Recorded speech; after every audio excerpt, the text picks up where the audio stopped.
tuberculose et la malaria.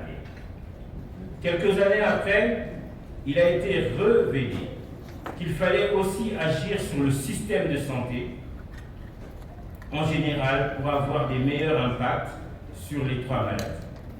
Ainsi, mis à part le financement pour lutter contre les 3 maladies, le Fonds mondial a aussi intégré le volet de renforcement pour la mise sur pied d'un système de santé résilient et pérenne de santé couramment appelé le RSPS.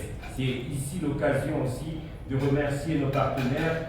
En ligne, nous avons le chargé du portefeuille du Fonds mondial, notre ami Ramé.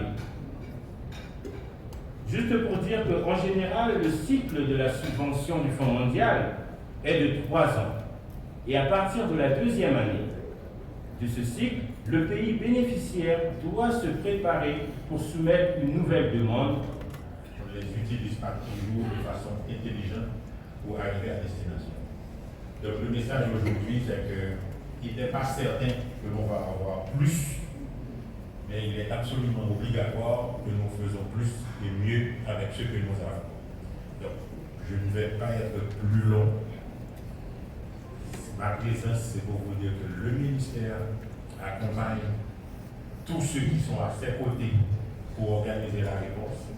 C'est un engagement, je dirais même personnel, parce qu'il n'y a personne dans cette salle qui n'a pas une histoire qui est le rapproche de PVVIH. Et aussi, en dehors d'être presque une responsabilité, ou bien si vous voulez un engagement personnel, c'est un engagement institutionnel. Je suis au niveau de la direction générale du ministère celui qui est mandaté pour accompagner dans la réponse. Donc j'assume. Vous allez le voir dans la plupart de vos réunions, de vos activités.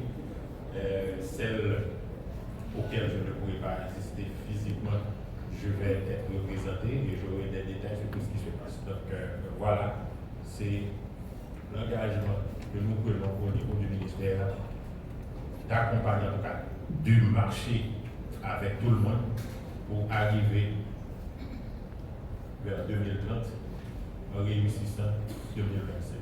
Mais je vous l'ai dit, on ne va pas réussir 2025 donc on ne va pas arriver à 2020 si vous ne vous impliquez pas davantage à ceux qui sont déjà impliqués et si nous n'impliquons pas de nouveaux acteurs dans la réponse. Donc, quand on parle de réponse multisectorielle, certaines fois les gens ne peuvent pas définir les secteurs. Moi, j'aime dire qu'il n'y a pas un secteur à identifier.